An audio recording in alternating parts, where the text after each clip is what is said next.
कुछ दिन पूर्व झारखंड लोकतांत्रिक मोर्चा का गठन कर जो विधायक हैं सरयू राय जी ने झारखंड की राजनीति में हलचल पैदा कर दी थी। सर, आज इस पूरे प्रकरण को लेकर आप लोगों ने स्पीकर से मिला, क्या कुछ बातें हैं? हम लोगों ने सामान्य पहल की है। अब राजनीति ऐसा क्षेत्र है जहाँ लोग समझते हैं कि लोग कहते कुछ हैं और करते कुछ हैं, कहीं पे निगाहें कहीं पे निशाना, तो लोगों को भरोसा नहीं होता, इसलिए हलचल मच जाती है। मैंने हमेशा ही स्पष्ट किया है कि हम लोगों ने ये मोर्चा विधानसभा के भीतर एक सार्थक भूमिका 5 विधायक मिलकर निभाएं, इसके लिए किया है। विधानसभा के बाहर हम ऐसे ही इकट्ठा होकर कॉमन मुद्दों पर जाएंगे कि नहीं जाएंगे ये तय नहीं हुआ है, तो 25 तारीख के बाद तय होगा।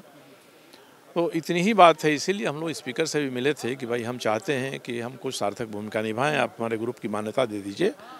और दूसरा हम लोगों ने कहा कि झारखंड की विधानसभा एक ऐसी विधानसभा है जो 2 साल के बाद भी अपना नेता प्रतिपक्ष नहीं तय कर सकी, अच्छी बात नहीं है।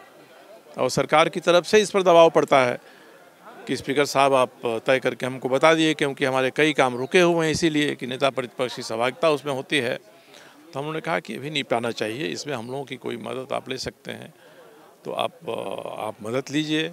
आप नए सिरे से जो सबसे बड़ा विपक्षी दल है उससे बात करिए, या तो आप उनकी शर्त मान जाएं, वो आपकी शर्तें मान जाएं, ये मामला सुलझ जाए। नहीं, बीच में हम लोग हैं, लगे कि हम लोग मददगार हो सकते हैं तो आप बताइएगा, हम लोग मददगार होंगे इसमें। उन्होंने कहा कि आप लोग लिख कर दीजिए तो हम इस पर विचार करेंगे। सर, आप झारखंड लोकतांत्रिक मोर्चा का गठन करते हैं, दिल्ली जाते हैं, वहाँ के मुख्यमंत्री से मुलाकात करते हैं, ट्वीट करते हैं कि पुरानी जो स्मृतियाँ थी ताज़ा हो गई, उसे कई वर्णों से जोड़कर देखा जा रहा है। सर, इस पर क्या कहेंगे? देखिए, हमारे बीच में पुरानी स्मृतियाँ क्या थी या क्या हैं? एक तो अन्ना हजारे साहब का आंदोलन हुआ था, ये लोग बहुत सक्रिय थे, हम लोग भी उतना सक्रिय नहीं थे मगर उसके समर्थक थे। फिर 2000 के आसपास से सूचना अधिकार अधिनियम आदि बनाने की बात हुई, फूड सिक्योरिटी एक्ट की बात हुई, तो इसमें भी एक एक्टिविस्ट के नाते हम लोग अपने ही सक्रिय थे। मैं बिहार विधान परिषद का सदस्य था, तो सूचना अधिकार अधिनियम बनाने के लिए मैंने एक निजी विधेयक दिया था अपनी तरफ से, उसके बाद सरकार ने जाकर बनाया अपना विधेयक लाकर। तो ये पुरानी स्मृतियाँ थीं, और कोई पुराने स्मृतियों से जुड़े हुए लोग मेला में मिल जाएं, ट्रेन में प्लेटफार्म पर मिल जाएं, एयरपोर्ट पर मिल जाएं, तो पहली नज़र में तो खुशी होती है कि भाई चलिए एक आदमी मिल गया। हालचाल भी होता है, तो हम जिस पेशा में हैं हम बात करेंगे तो उसी पेशा की बात करेंगे, जिस काम में हम उसी के बारे में बात करेंगे। ऐसा नहीं कि हमसे साइंस टेक्नोलॉजी की बात अरविंद केजरीवाल करने लगेंगे और हम उनसे स्पेस की बात करने लगें, ये तो होता नहीं है। उनको मैंने बधाई दिया और कहा कि भाई आपने जितना अच्छा किया उतना अच्छा करने की उम्मीद हमको नहीं थी, हम लोगों को नहीं थी।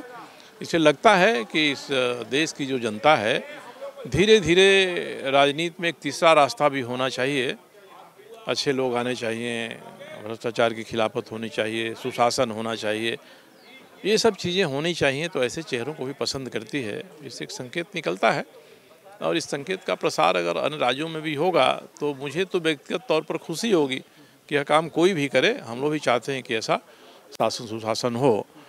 तो यही सब बातें हुई, अनौपचारिक बात हो रही थी, और कहा कि हम लोगों को लगेगा तो हम लोग कभी दिल्ली आएंगे तो समय लेकर आपसे औपचारिक बात करेंगे।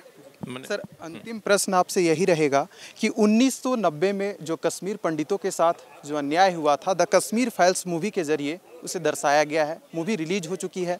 झारखंड के जो पूर्व मुख्यमंत्री हैं रघुवर दास, उन्होंने कहा है कि झारखंड में इस मूवी को टैक्स फ्री कर देना चाहिए। सरयू राय जी झारखंड की राजनीति में एक बड़ा ओहदा रखते हैं, इस पूरे विषय के बारे में क्या कहेंगे?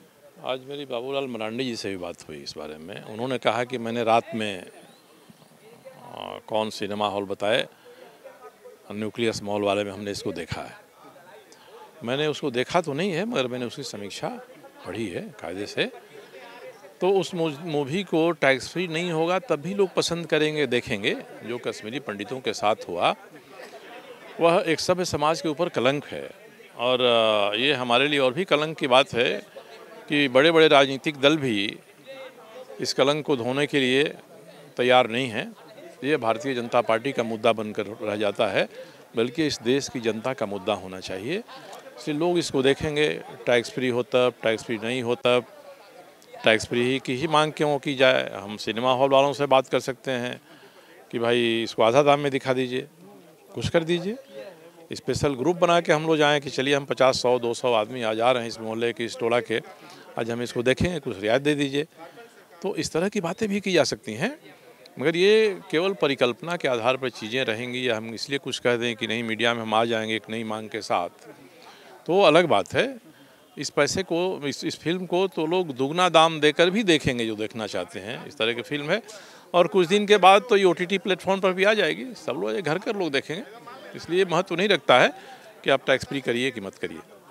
तो इस वक्त थे हमारे साथ विधायक सरयू राय जी, जिन्होंने विभिन्न विषयों पर अपनी बातें रखी। लाइव 7 के लिए विशाल भारद्वाज।